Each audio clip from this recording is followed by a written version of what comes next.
Hello everyone, welcome back to Devradi Pathshala. So guys, today topic of discussion is techniques in cell biology.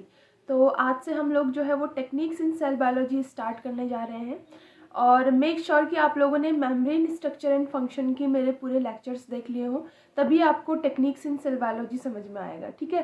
क्योंकि यहाँ पर सारी techniques हम जो है वो मेम्ब्रेन को स्टडी करने के लिए जो है वो यूज़ करेंगे, तो वही टेक्निक्स हम यहाँ पे पढ़ेंगे। तो अगर आपको मेम्ब्रेन के बारे में नहीं पता है तो पहले जाके आप मेम्ब्रेन वाली वीडियोज़ मेरी देख लेना, प्लेलिस्ट का लिंक आपको डिस्क्रिप्शन बॉक्स में मिल जाएगा। सो ये टॉपिक है यूनिट नंबर 2 सेलुलर ऑर्गेनाइजेशन से। ये टॉपिक बहुत ही ज़्यादा इंपॉर्टेंट है जो भी स्टूडेंट प्रिपेयर कर रहे हैं CSIR NET GATE ICMR DBT JRF के लिए, साथ ही साथ MSc एंड BSc स्टूडेंट्स के लिए भी टॉपिक इंपॉर्टेंट रहेगा। So guys let's proceed.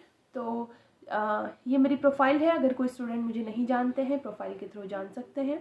ये कुछ रेफरेंसेस हैं जहाँ से मैं आप लोगों के लिए नोट्स लेकर आती हूँ फॉर सेल बायोलॉजी, ठीक है।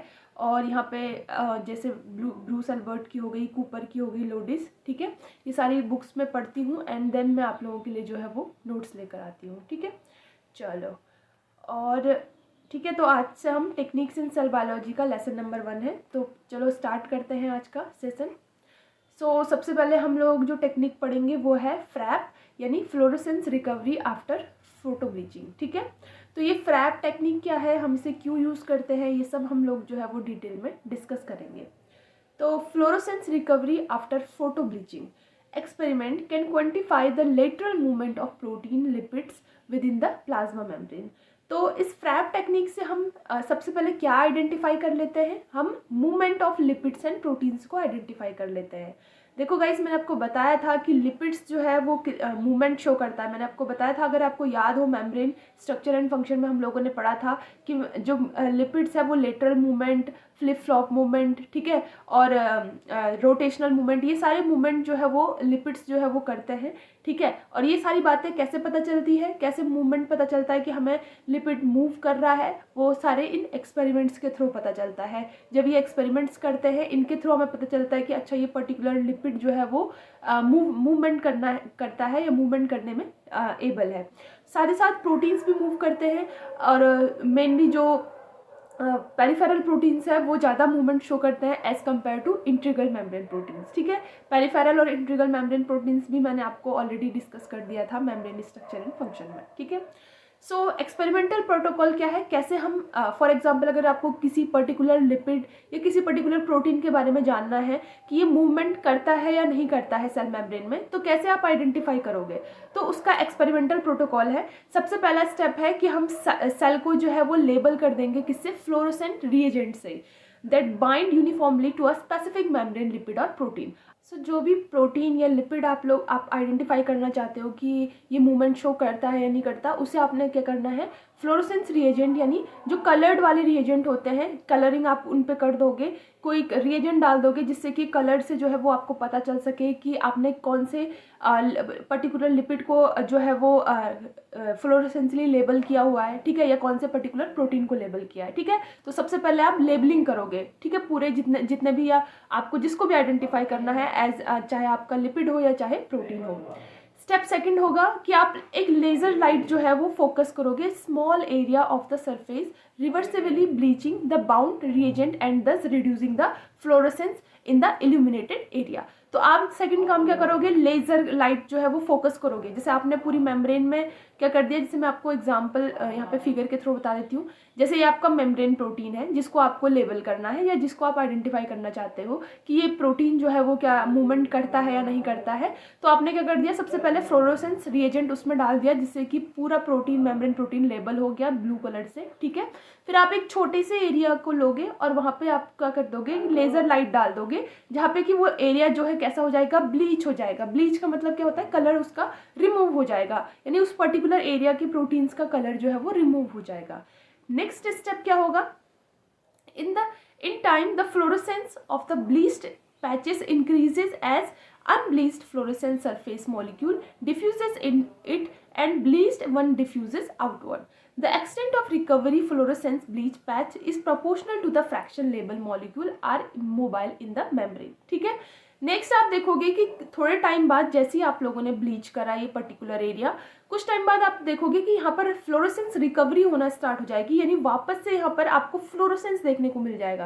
यानी पहले तो ये पूरा ब्लीच एरिया देखने को मिल रहा था आपको माइक्रोस्कोप के अंदर, लेकिन अब आपको यहाँ पर कुछ थोड़ा बहुत फ्लोरोसेंस की रिकवरी देखने को मिलेगी। यहाँ पे कुछ कलर वाले मॉलिक्यूल्स भी देखने को मिलेंगे, ठीक है। तो ये हम कैसे पता चलता है, the extent of recovery of fluorescence in the bleach patch is proportional. जितना जो है रिकवरी होगा फ्लोरोसेंस का वो डायरेक्टली प्रोपोर्शनल होता है mobility of the membrane protein, कि आपका ये बताएगा कि आपका मेम्ब्रेन प्रोटीन कितना मोबाइल है। अगर आपका मेम्ब्रेन प्रोटीन बहुत मोबाइल है तो वो तुरंत जो है वो थोड़े टाइम बाद आपको देखने को मिलेगा कि जितना भी आपने ब्लीच एरिया किया था वो सारा वापस से कलर्ड हो गया, ठीक है। अगर आपका थोड़ा लेस मोबाइल है तो थोड़ा लेस कलर आपको देखने को मिलेगा। अगर बिल्कुल मोबाइल नहीं है प्रोटीन तो आपको वो ब्लीच एरिया ही दिखेगा, आफ्टर सम टाइम भी आपको वो ब्लीच एरिया ही दिखेगा, ठीक है। तो ऐसे करके आप पता कर सकते हो कि आपका प्रोटीन जो है वो मोबाइल है या नहीं है थ्रू दिस टेक्निक फ्रैप, ठीक है। आई होप आप लोगों को समझ में आया होगा। एक और बार मैं फिगर के थ्रू समझा देती हूँ कि आपको फॉर एग्जांपल आपको आइडेंटिफाई करना है कोई मेम्ब्रेन प्रोटीन, ठीक है, कि आपको ये पता करना है कि मेम्ब्रेन प्रोटीन मूवेबल है या नहीं है, इसकी मूवमेंट आपको ट्रेस करनी है कि ये मूव करता है या नहीं करता है मेम्ब्रेन में। तो आपने क्या कर दिया, एक सेल लिया, इसमें से आपने जो इसका मेम्ब्रेन प्रोटीन था, इसकी मेम्ब्रेन पे जो लगा हुआ प्रोटीन था उसको आपने क्या कर दिया, फ्लोरोसेंस रिएजेंट डाल दिया, जिससे कि ये कलर्ड आपको शो होने लग गया। अब आपको जब आप फ्लोरोसेंस माइक्रोस्कोप में देखोगे तो आपको ये पूरा मेम्ब्रेन जो है वो कलर्ड देखने को मिलेगा, अपना प्रोटीन को आप आइडेंटिफाई कर पाओगे। उसके बाद आपने क्या कर दिया, ब्लीच लेजर लाइट आपने कहीं पर्टिकुलर एरिया में डाला और वहाँ पर आपने ब्लीच कर दिया, यानी कलर वहाँ पे रिमूव कर दिया उस एरिया से। फिर आपने थर्ड क्या किया, फ्लोरोसेंस रिकवरी। फिर आपने थर्ड में क्या किया, थोड़ा देर वेट किया, 40 मिनट्स 50 मिनट्स या कितना भी वेट किया। उसके बाद आपने उस ब्लीच एरिया को वापस से माइक्रोस्कोप के अंदर देखा तो आपको देखने को मिलेगा कि वहाँ पर जो है फ्लोरोसेंस की रिकवरी हो रही है, यानी वापस से वहाँ पर जो है वो कलर्ड वाले प्रोटीन जो है वो देखने को मिल रहे हैं। इसका मतलब जो ये कलर्ड वाले प्रोटीन है ये कहाँ से आए होंगे, ये इस पर्टिकुलर एरिया से आए होंगे, है ना, तभी तो यहाँ पे कलर्ड प्रोटीन आ गए। तो ये इन्होंने मूव किया होगा तभी तो आए होंगे। अगर ये मूवमेंट ही शो नहीं करेंगे तो ये ब्लीच एरिया ऐसे का ऐसे ही पड़ा रहेगा। लेकिन अगर आपका प्रोटीन मोबाइल है तो आपको ज़रूर फ्लोरोसेंस रिकवरी देखने को मिलेगी, जिससे कि आपको पता चल जाएगा कि आपका प्रोटीन मोबाइल है या नहीं है, ठीक है। आई होप आप लोगों को समझ में आया होगा, ठीक है। चलो और डिटेल में इसको पढ़ते हैं, यहाँ से काफ़ी क्वेश्चंस आपको देखने को मिलते हैं। तो रिजल्ट आपको फ्रैप टेक्निक्स का क्या क्या मिलता है, results of a FRAP experiment with human hepatoma cells treated with a fluorescence antibody specific for the Asia glycoprotein receptor protein, ठीक है। तो अभी क्या किया गया था, एक्सपेरिमेंट किया गया था किस पे, हिपेटोमा सेल्स पे, ह्यूमन के हिपेटोमा सेल्स पे। वहाँ पर क्या किया गया था, बॉडीज को स्पेसिफिकली कलर्ड किया गया था, यानी ये पर्टिकुलर जो प्रोटीन है हमारा एसियोग्लाइकोप्रोटीन रिसेप्टर प्रोटीन है एक, इसको पर्टिकुलरली कलर्ड किया गया था स्पेसिफिकली।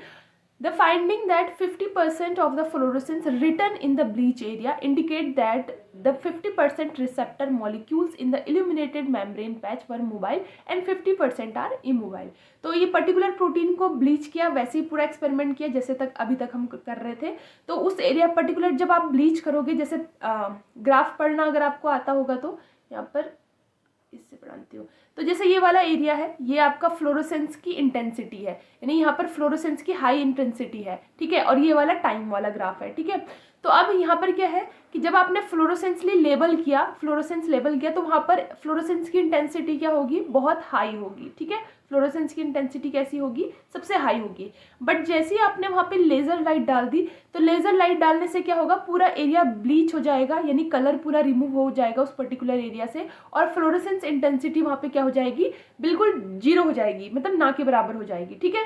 फिर उसके बाद आपको थोड़े टाइम आप स्पेंड करोगे, वेट करोगे रिकवरी का, फ्लोरोसेंस रिकवरी का, तो धीरे धीरे आपको रिकवरी देखने को मिलेगी और धीरे धीरे आपको देखने को मिलेगा कि आपका जो रिकवरी हुआ है वो कितना हुआ है। तो जैसे हिपेटोमा सेल्स में देखा गया था एशिया ग्लाइकोप्रोटीन में, तो इनमें देखा गया था कि जो एशिया ग्लाइकोप्रोटीन है इसने 50% रिकवरी दिखाई थी, यानी 50% ये क्या था, मोबाइल था, और 50% प्रोटीन जो है वो इमोबाइल था। तो यानी इसने 50% जो है वो रिकवरी दिखाई।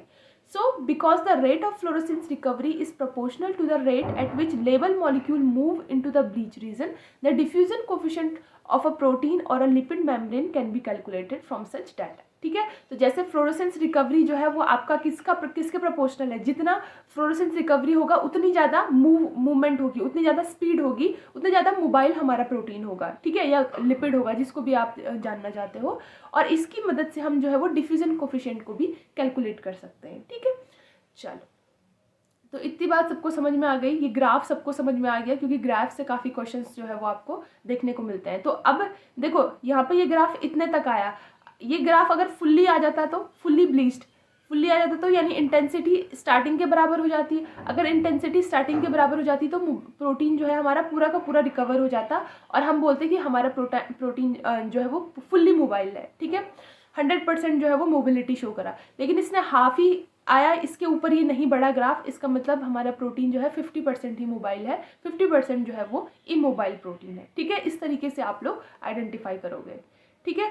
तो चलो यहाँ पर एक क्वेश्चन है, यहाँ पर आपको ये फ्लोरोसेंस सेम ग्राफ है, ठीक है, CSR में ऐसे क्वेश्चन आते हैं। ये फ्लोरोसेंस की इंटेंसिटी है, पहले हाई थी, ये टाइम है, ठीक है, और यहाँ तक इंटेंसिटी हाई थी। जैसे आपने इल्यूमिनेट किया यानी लेज़र लाइट दिया तो आपको देखने को मिला कि यहाँ पे 0 हो गया, फ्लोरोसेंस बहुत नीचे आ गया इस पर्टिकुलर एरिया से, और फिर आपको 3 अलग अलग टाइप के ग्राफ देखने को मिल रहे हैं, ठीक है। तो ये अलग अलग प्रोटीन के लिए है, लिख देते हैं, ये A प्रोटीन, ये B प्रोटीन और ये C प्रोटीन, ठीक है। तो मैं यहाँ पे आपको एग्जांपल दे देती हूँ, आपको अंदाजा लगाना है कि कौन सा प्रोटीन होगा, ठीक है, कौन सा प्रोटीन जो है वो A होगा, कौन सा B होगा, कौन सा C होगा, आपको ऑप्शंस में दे देती हूँ, ठीक है। तो आपको ये खुद से करना है ट्राई, ठीक है। ऑप्शन है आपके, सबसे पहले है कि या तो पेरिफेरल कौन सा होगा ये आपको बताना है, पेरिफेरल प्रोटीन,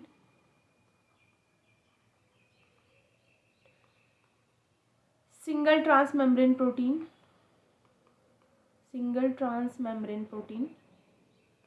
ठीक है। ये सब तो मैं आपको पहले ही पढ़ा चुकी हूँ, तो आई होप कि आप लोगों ने पता ही होगा आपको सिंगल ट्रांसमेम्ब्रेन प्रोटीन क्या होता है, ठीक है। 7 ट्रांसमेम्ब्रेन प्रोटीन, ठीक है। तो मैंने आपको 3 ऑप्शन दे दिए हैं, अब आपको बताना है कि 3 ऑप्शन कैसे मैच करेंगे, ठीक है। तो अब देखो, जो पेरिफेरल प्रोटीन है, ठीक है, अब आपको पहले खुद ही इसका सोल्यूशन करना है, ठीक है। आई होप कि सभी स्टूडेंट, अगर किसी ने भी मेरा वीडियो लेक्चर्स देखे होंगे तो आप लोग इजीली निकाल लोगे, ठीक है, और नहीं देखा होगा तो मैं आपको एक्सप्लेन भी कर देती हूँ, ठीक है। तो सबसे पहले देखो, यहाँ पे आपको सबसे ज़्यादा मोबाइल प्रोटीन कौन सा दिख रहा है इन तीनों में से, किसकी मोबिलिटी फास्ट है। मैंने क्या बताया था, फ्लोरोसेंस रिकवरी जिसकी ज़्यादा होगी उसकी मोबिलिटी ज़्यादा होगी, यानी फ्लोरोसेंस रिकवरी जो है वो डायरेक्टली प्रोपोर्शनल है किसके, मोबिलिटी के। अभी तक हम यही स्टेटमेंट पढ़ते आ रहे हैं, मोबिलिटी, ठीक है। तो मोबिलिटी के फ्लोरोसेंस रिकवरी डायरेक्टली प्रोपोर्शनल है, यानी जितना ज़्यादा फ्लोरोसेंस रिकवरी उतना ज़्यादा मोबाइल आपका प्रोटीन। तो फ्लोरोसेंस रिकवरी सबसे ज़्यादा किसका हुआ है, A ऑप्शन का हुआ है, ठीक है, यानी ये प्रोटीन क्या होगा, सबसे ज़्यादा मोबाइल होगा, सबसे ज़्यादा मोबाइल इन नेचर होगा। अब आप बताओ पेरिफेरल या सिंगल ट्रांसमेम्ब्रेन या 7 ट्रांसमेम्ब्रेन प्रोटीन में से कौन सा सबसे ज़्यादा मोबाइल प्रोटीन होगा, तो कौन सा होगा, ऑब्वियस सी बात है पेरिफेरल प्रोटीन, क्योंकि पेरिफेरल प्रोटीन क्या होते हैं, मेम्ब्रेन के पेरिफेरी में प्रेजेंट होते हैं, ठीक है। ये प्रोटीन है कोई और इसके पेरिफेरी में जो है वो जो है पेरिफेरल प्रोटीन प्रेजेंट होते हैं, तो इनको अटैच और डिटैच करने में ज़्यादा प्रॉब्लम नहीं होती है, तो ईजिली मोबाइल कर जाता है, ठीक है। तो A वाला आपका क्या होगा, पेरिफेरल प्रोटीन, ठीक है। नेक्स्ट जो B वाला है, इसकी मोबिलिटी आपको थोड़ा A वाले से लेस दिख रही है क्योंकि लेस रिकवरी हुई है फ्लोरोसेंस की। तो B वाला कौन सा होगा, सिंगल ट्रांसमेम्ब्रेन होगा या 7 ट्रांसमेम्ब्रेन होगा। अब देखो, सिंगल ट्रांसमेम्ब्रेन मतलब एक बार मेम्ब्रेन को स्पैन किया हुआ है, ठीक है, और 7 ट्रांसमेम्ब्रेन मतलब 7 बार मेम्ब्रेन को वो किया हुआ है इस तरीके से, ठीक है। तो कौन ज़्यादा मोबाइल हो गया, ऑब्वियसली बात है जो सिंगल ट्रांसमेम्ब्रेन होगा वो ज़्यादा मोबाइल होगा as compared to 7 transmembrane protein, ठीक है, क्योंकि इसको मोबाइल करने में ज़्यादा दिक्कत होगी ना, ये क्योंकि मेम्ब्रेन में 7 बार धंसा हुआ है और ये एक ही बार फंसा हुआ है, तो ये इजीली इसके कंपेयर में ये इजीली जो है वो मोबाइल कर सकता है। तो B वाला आपका क्या हो जाएगा, सिंगल ट्रांसमेम्ब्रेन प्रोटीन, और C वाला आपका क्या हो जाएगा, 7 ट्रांसमेम्ब्रेन प्रोटीन, ठीक है। तो इस तरीके से आपको CSIR नेट में जो है वो क्वेश्चंस जो है वो देखने को मिलते हैं, तो आपको जो है वो इस तरीके से जो है वो आंसर्स को करना है, ठीक है।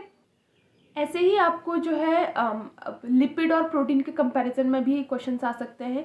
यहाँ पर आपको 3-4 ऑप्शन दे दिए जाएंगे, कौन सा आपको बताना होगा कि कौन सा लिपिड है कौन सा प्रोटीन है। तो आपको पता है कि लिपिड ज़्यादा मोबाइल होता है प्रोटीन से, क्योंकि लिपिड के पास जो है वो हाइड्रोफोबिक टेल होती है जिससे वो इजीली मोबाइल कर जाता है। ठीक है, तो लिपिड ज़्यादा मोबाइल होगा एज़ कम्पेयर टू प्रोटीन्स। ठीक है, इस तरीके से आपको जो है वो पता होना चाहिए और आपको इस तरीके से जो है क्वेश्चंस करना है। और अगर कोई प्रोटीन साइटोस्केलेटन से अटैच है, यानी जैसे मेम्ब्रेन में ये कोई प्रोटीन है, ठीक है, और ये साइटोस्केलेटन से अंदर में अटैच है, तो ये लेस मोबाइल होगा as compared to transmembrane protein, जो दूसरे ट्रांसमेम्ब्रेन प्रोटीन होंगे। ठीक है, तो इस तरीके से कंपैरिजन करने आ सकता है एग्जाम में, तो आपको पता होना चाहिए कि इस तरीके से आपको करना है। ठीक है, बाकी आपको किसी भी तरीके का डाउट होगा तो पूछ लेना। ठीक है, बाकी PYQs भी हम लोग जो है वो साथ में सॉल्व करेंगे। ठीक है, चलो ओके।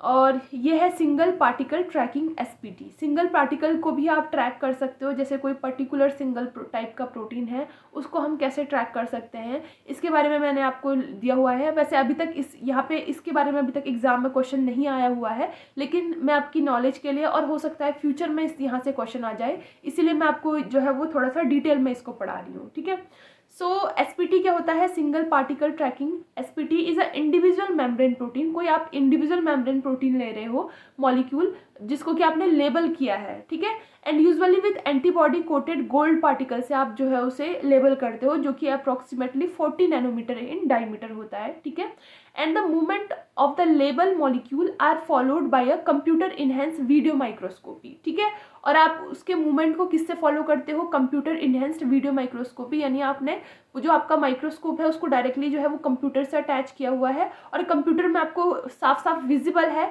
कि आपका जिस प्रोटीन को आपने जो है वो गोल्ड पार्टिकल से, ठीक है, एंटीबॉडी लगा के गोल्ड पार्टिकल से जो है आपने उसको क्या क्या कर रखा है, मतलब एक तरीके से फ्लोरोसेंस दे रखा है। ठीक है, तो उससे आप पता आपको इजीली पता चल जाएगा कि ये आपका प्रोटीन A है। फॉर एग्जांपल A को आपने दे रखा है। ठीक है, तो आप उसको कंप्यूटर में ट्रैक कर रहे हो कि हाँ ये कहाँ कहाँ जा रहा है, ये मूवेबल है या नहीं है, या ये मूवमेंट कैसा शो कर रहा है, ये सब आप ट्रैक कर सकते हो through computer enhance video microscopy से।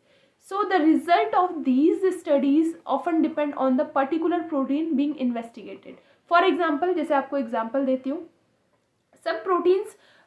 some membrane proteins move randomly throughout the membrane, जैसे प्रोटीन A है, यहाँ पर फिगर के थ्रू बताती हूँ। ठीक है, जैसे यहाँ पर आपको protein A, B, C, D, E है, मैं सारे प्रोटीन, और F भी है, सारे प्रोटीन तो मैं यहाँ पे नहीं बताऊंगी, बस कुछ कुछ ही बताऊंगी, क्योंकि यहाँ से अभी तक क्वेश्चन नहीं पूछा गया है। बस आपकी डिटेलिंग के नॉलेज के लिए मैं आपको बता रही हूँ कि हो सकता है आपके एग्जाम में आ जाए।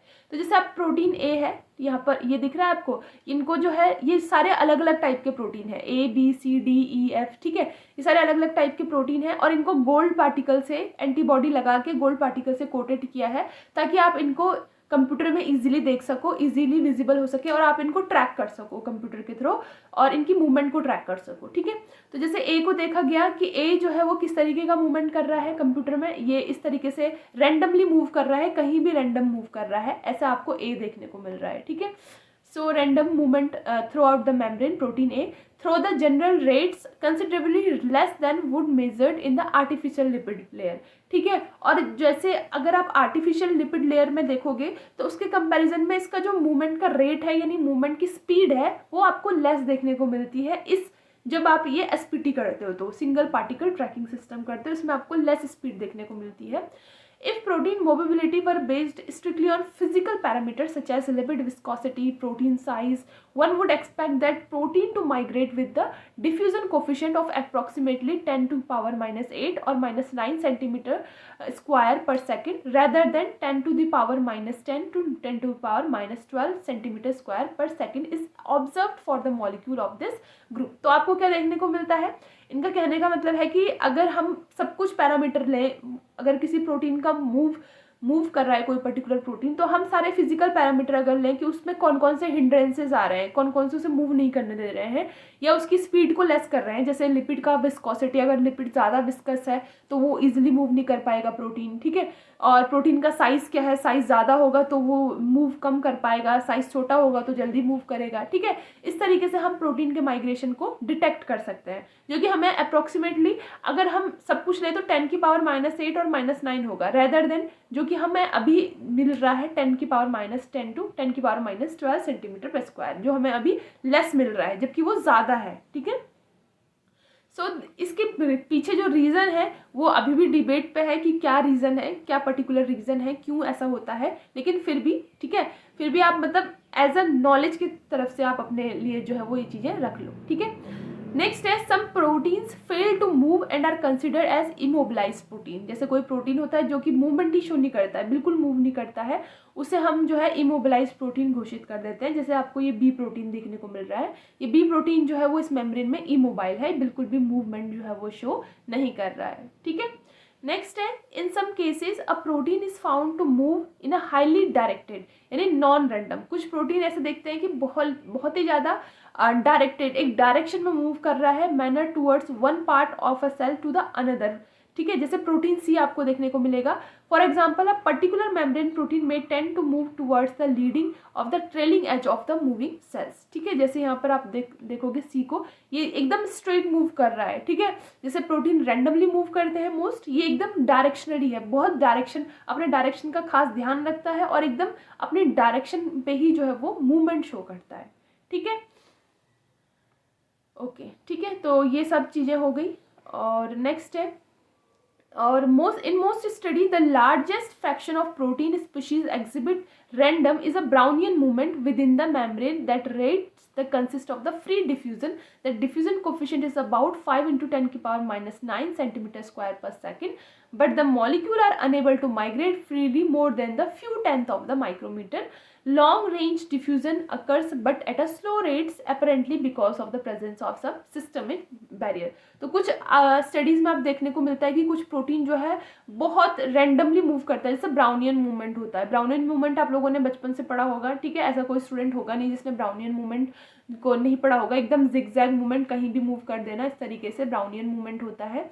तो कुछ जो है प्रोटीन बहुत ज़्यादा ब्राउनियन मूवमेंट शो करते हैं। ठीक है, और वो फ्रीली डिफ्यूज़ करते हैं, लेकिन ये कुछ एक्सटेंट तक हो पाता है, यानी थोड़ी ही डिस्टेंस तक हो पाता है। उसके बाद ये डिफ्यूज़न करते तो हैं लेकिन बहुत स्लो करते हैं। ठीक है, उनका रेट बहुत स्लो हो जाता है, क्योंकि सिस्टम में ऐसा तो है नहीं कि उसी को मूव करना है, और भी सिस्टम में कई बैरियर आ जाते होंगे, अदर प्रोटीन्स आ जाते होंगे, साइटोस्केलेटन आ जाते होंगे, ठीक है, लिपिड्स आ जाते होंगे, तो उसकी मूवमेंट तो होती है बहुत, ब्राउनियन मूवमेंट तो शो करता है बट एक लिटिल एक्सटेंट तक ही कर पाता है। ठीक है, उसके बाद उसका रेट जो है वो डिक्रीज हो जाता है। जैसे आपको ई वाला देखने को मिल रहा है, ये ब्राउनियन मूवमेंट शो कर रहा है। ठीक है, लेकिन एक पर्टिकुलर एक्सटेंट तक, एक पर्टिकुलर एरिया तक, उसके बाद नहीं, उसके बाद इसका रेट जो है वो स्लो हो जाएगा। ठीक है, चलो नेक्स्ट चलते हैं। ओके, तो इतनी बात सबको समझ में आ गई होगी आई होप। तो फ्रैप को मैंने बहुत डिटेल में पढ़ा लिया है, आई होप सभी स्टूडेंट को समझ में आ गया होगा। अगर कोई डाउट रह जाता है तो आप लोग जो है वो कमेंट बॉक्स में बता सकते हो, मैं नेक्स्ट वीडियो में आपको जो है वो एक्सप्लेन कर दूंगी। ठीक है, सो नेक्स्ट एक्सपेरिमेंट हमारा है self fusion techniques. Self fusion technique भी हम लोग आज पढ़ लेते हैं। सो सेल्फ फ्यूजन टेक्निक में होता क्या है, यहाँ पर हम, जैसे कि आपको नाम से ही पता चल रहा है कि सेल्स को फ्यूज़ किया जा रहा है। ठीक है, तो यहाँ पर हम क्या करते हैं, सेल्फ फ्यूजन टेक्निक में हम दो डिफरेंट टाइप की सेल्स को लेते हैं। ठीक है, या दो डिफरेंट स्पीशीज़ की सेल भी ले सकते हैं, या तो दो डिफरेंट टाइप की सेल ले ली, या दो अलग अलग स्पीशीज़ की सेल ले ली और उसे फ्यूज़ कर दिया टू प्रोड्यूस वन सेल, ताकि एक सेल बन जाए। दो सेल को लिया और उनको फ्यूज़ करके एक सेल बना दिया विद अ कॉमन साइटोप्लाज्म, जिसका साइटोप्लाज्म कॉमन हो, and a single continuous plasma membrane, और प्लाज्मा मेम्ब्रेन एक हो। ठीक है, इस तरीके से आपने फ्यूज़ करना है। ठीक है, so cell are induce to fuse. Cell को फ्यूज कराने में कौन मदद करता है, to one another by making the outer surface of the cell sticky. हम क्या करते हैं, जो सेल की आउटर सरफेस है उसको स्टिकी बना देते हैं, जिससे कि सेल जो है वो फ्यूज होने के लिए इंड्यूस हो जाए, इजीली फ्यूज हो जाए, so that their plasma membrane adhere to one another, ताकि उनका प्लाज्मा मेम्ब्रेन एक दूसरे के साथ में अडहेयर कर सके, यानी चिपक सके। So cell can be induced by to fuse by addition of certain inactivated viruses.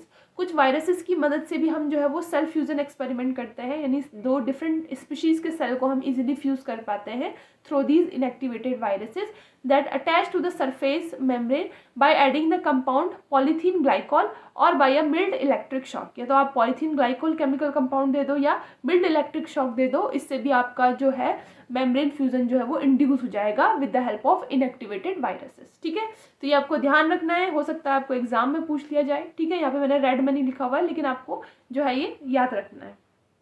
Okay, So next है the first experiment to demonstrate that membrane protein that could move within the plane of the membrane utilizes the cell fusion, and they were reported in 1970 by Larry Fry and Michael Adin of Johns Hopkins University. ठीक है, तो सबसे पहला experiment demonstrate किया गया था कि जो मेम्ब्रेन प्रोटीन है वो मूव करती है within the plane of the membrane और सेल फ्यूजन। वो किसने किया था? ये रिपोर्ट किया गया था 1970 में लैरी फ्राई ने एंड माइकल एडिशन ने और जॉन हॉपकिंस यूनिवर्सिटी से। इन दियर एक्सपेरिमेंट इन्होंने क्या किया था? माउस और ह्यूमन की सेल्स को लिया था और उनको फ्यूज किया था। ठीक है, एक माउस की सेल ले ली और एक ह्यूमन की सेल ले ली, and the location of specific protein of the plasma membrane were followed once two membrane become the continuous। ठीक है, तो चलो हम इससे देखते हैं। तो इन्होंने क्या किया? पहले एक ह्यूमन की सेल ले ली और एक माउस की सेल ले ली। ठीक है, पहले ऐसे समझ लो, फिर मैं एक्सपेरिमेंट के थ्रू बता दूंगी। और फिर इन्होंने कुछ सेंडाई वायरसेस का यूज़ किया, इनएक्टिवेटेड सेंडाई वायरसेस, जिसने कि मेम्ब्रेन फ्यूजन में मदद करी और दोनों की मेम्ब्रेन जो है वो आपस में फ्यूज हो गई। ठीक है, और इनको पहले जो है फ्लोरोसेंटली कलर्ड भी किया गया था ताकि पता चल सके कि ह्यूमन का मेम्ब्रेन कौन सा है या ह्यूमन के प्रोटीन कौन से है और माउस के कौन से है। ठीक है, फिर उसके बाद देखा गया कि कैसे जो है वो मिक्सअप हो रहे हैं, ये मोबाइल है या नहीं है। और 40 मिनट्स बाद आपको देखने को मिला कि एकदम मिक्सचर आपको देखने को मिला। ठीक है, स्टार्टिंग में तो आधा आपको, हाफ आपको माउस का सेल लग रहा था, हाफ आपको ह्यूमन का सेल लग रहा था, लेकिन थोड़े टाइम बाद सारा जो है वो मिक्सचर हो गया। ठीक है, या इसका जो है वो इमेज है। ठीक है, ये माइक्रोस्कोप के अंदर इमेज है, यहाँ पे आपको रेड और ग्रीन देखने को मिल रहा है। तो दो डिफरेंट कलर की डाइज का यूज़ किया गया था, ह्यूमन के लिए रेड और माउस के लिए ग्रीन डाई। ठीक है, तो इसको हम आगे डिस्कस करते हैं। So to follow the distribution of either the mouse membrane protein or the human membrane protein at various time after fusion, antibodies against one another by other type of proteins were prepared covalently linked to the fluorescence dye। ठीक है, तो जो ये distribution है mouse membrane protein का और human membrane protein का, इनको पहले एंटीबॉडीज से हमने क्या किया? फ्लोरोसेंसली डाई से लेबल किया जो भी एंटीबॉडीज उनकी मेम्ब्रेन में प्रेजेंट है। जैसे एंटीबॉडी जो भी कपल्ड होगी, दो डिफरेंट टाइप की एंटीबॉडीज प्रेजेंट होंगी, माउस की अलग होगी और ह्यूमन की अलग होगी। तो इन्होंने क्या कर दिया? फ्लोरोसेंसली टैग कर दिया रोडामिन रेड डाई से और फ्लोरोसिन ग्रीन डाई से। यानी रोडामिन हो गया जो कि रेड कलर की डाई थी और फ्लोरोसिन हो गई जो कि ग्रीन कलर की डाई थी, to they distinguish from fluorescence microscope, ताकि आप जब माइक्रोस्कोप फ्लोरोसेंस माइक्रोस्कोप में देखोगे तो आप उसे इजीली डिस्टिंग्विश कर पाओगे। ठीक है, the antibodies against the mouse protein were complexed with a dye that fluorescence green. जो माउस का एंटीबॉडी था, ठीक है, माउस का प्रोटीन था, उसको जो है वो कौन से एंटीबॉडी से कौन से प्रोटीन से, कौन से कलर के प्रोटीन से किया गया था? आपको फ्लोरोसेंस ग्रीन से, यानी फ्लोरोसेंस वाला जो डाई था, फ्लोरोसेंस वाला वो ग्रीन डाई था, उससे किया गया लेबल। और जो माउस का था, सॉरी जो ह्यूमन का था, ह्यूमन का जो है फ्लोरोसिन रेड कलर की डाई से, यानी रोडामिन डाई से जो है वो आपका ह्यूमन को जो है वो कलर किया गया, ह्यूमन के एंटीबॉडीज को। So when the bodies were added in the fusion cell, they bound to the human or a mouse could located under a fluorescence light microscope। ठीक है, तो यहाँ पे आप देख सकते हो ये रोडामिन है। देखो गाइस, यहाँ पर कुछ कुछ बुक्स में जो है वो रिवर्स भी किया गया है, माउस को रेड रोडामिन डाई से कर दिया है और ह्यूमन को जो है फ्लोरोसेंस यानी ग्रीन डाई से कर दिया है। लेकिन कई बुक में जो है आपको दूसरे में भी दे रखा है। जैसे इस वाली बुक में था, यहाँ पर आपको ये जो ह्यूमन सेल्स थी यहाँ पे रोडामिन डाई थी और माउस था यहाँ पे ग्रीन डाई था, और वही यहाँ पर जो है वो माउस को रोडामिन से कर दिया, ह्यूमन को ग्रीन से कर दिया। तो आपको कंफ्यूज नहीं होना है, ठीक है, क्योंकि पता नहीं मुझे क्यों ये रीज़न, आई डोंट नो। ठीक है, लेकिन आप देख लेना, ब्रूस एल्बर्ट की देख लेना और कूपर की बुक देख लेना। ठीक है, और साथ में लोडिस की भी देख लेना। इन सब में जो है आपको अलग अलग देखने को मिलेगी, तो आप कोई भी फॉलो कर सकते हो, उसमें इतना कुछ वो नहीं है। ठीक है, कोई भी आप ले सकते हो, डाई इज द डाई। ठीक है, कहीं भी आप कलर कर सकते हो, उससे ज़्यादा फर्क नहीं पड़ेगा। ठीक है, तो आपको एग्जाम में आपको कन्फ्यूज़न ना हो, इसीलिए मैंने आपको पहले बता दिया है। ठीक है, चलो बाकी बुक्स वगैरह अगर आपको नहीं पता तो आप टेलीग्राम चैनल ज्वाइन कर लेना मेरा। टेलीग्राम चैनल में मैं सारी बुक्स जो है वो अवेलेबल है मेरे चैनल पे, वो आपको मिल जाएंगी वहाँ से। ठीक है, साथ ही साथ जो क्लास का PDF है, जो भी मैं यहाँ पे पढ़ाती हूँ, उन सब का PDF आपको टेलीग्राम चैनल पे भेजती हूँ। ठीक है, तो आप टेलीग्राम चैनल ज्वाइन कर लेना। ठीक है। तो जैसे यहाँ पे आपको माउस का जो है वो रोडामिन रेड डाई से देखने को मिल रहा है और फ्लोरेसेंस ग्रीन डाई से आपको ह्यूमन का देखने को मिल रहा है। और आपने सेल फ्यूजन किया with the help of Sendai viruses, तो यहाँ पे हाइब्रिड सेल देखने को मिली। तो जैसे ही फ्यूजन हुआ तो आपको पहले तो लग रहा है पूरा हाफ ह्यूमन का है और हाफ जो है वो साफ साफ पता चल रहा है कि माउस का है। लेकिन आपने उसको इंक्यूबेशन में रखा और 40 मिनट्स बाद देखा जब सेल अच्छे से फ्यूज हो गया, तो आपने देखा कि जो मूवमेंट है, जो प्रोटीन है, एंटीबॉडीज है, चाहे वो माउस की चाहे वो ह्यूमन की, वो एकदम मूवेबल है, दोनों की दोनों मूवेबल है। और अब आपको पता नहीं चल रहा है कि कौन सा किसका मेम्ब्रेन था या कौन सा क्या था। ठीक है, सब जो है वो आपस में मिक्स हो गया। तो यही हमारा जो है वो सेल फ्यूजन एक्सपेरिमेंट है। ठीक है गाइज, चलो। So at the time of fusion, plasma membrane appeared the half human and half mouse, and the two proteins were remained segregated in its own hemisphere. As the time of the fusion increased, the membrane protein were seen to move laterally within the membrane in the opposite hemisphere. ठीक है, तो यहाँ पे आपको movement जो है वो देखने को मिल गया. So by about 40 minutes, each species protein uniformly distributed around the entire hybrid membrane. So if the same experiment was performed at lower temperature, अगर आप यही एक्सपेरिमेंट लोअर टेम्परेचर में करते हैं, यहाँ पर जैसे इंक्यूबेशन आपने 37 डिग्री सेंटीग्रेड दिया, लेकिन इससे आप अगर लोअर टेम्परेचर में से परफॉर्म करते हैं तो जो विस्कोसिटी है लिपिड की वो इंक्रीज हो जाती है and the mobility of protein is decrease. ठीक है, तो ये भी आपको क्वेश्चन पूछा जा सकता है कि जो आपने सेल फ्यूजन एक्सपेरिमेंट किया गया था वो कितने टेम्परेचर में किया गया था, 37 डिग्री टेम्परेचर पे किया गया था. अगर आप इसका टेम्परेचर लेस कर दोगे तो सेल फ्यूजन एक्सपेरिमेंट में क्या आपको रिजल्ट देखने को मिलेगा, इसका क्या इम्पैक्ट देखने को मिलेगा, तो आपको पता होना चाहिए. अगर आप टेम्परेचर लेस कर दोगे तो आपको पता है कि लिपिड जो है वो कहाँ जाने लिपिड की जो विस्कोसिटी है वो क्या होने लग जाएगी, डिक्रीज होने लग जाएगी. और लिपिड कैसा होने लग जाएगा, हार्ड जैसा होने लग जाएगा. यानी विस्कोसिटी इंक्रीज हो रही है तो ऑब्वियसली बात है प्रोटीन उसमें जो है वो इजीली मूव नहीं कर पाएगा. तो यहाँ पे स्पीड जो है वो एंटीबॉडीज की वो डिक्रीज हो जाएगी या प्रोटीन्स की वो डिक्रीज हो जाएगी. ठीक है, तो ये आपको CSR में पूछा जा सकता है, इसलिए आपको ये बात याद रखनी है, इंपॉर्टेंट है.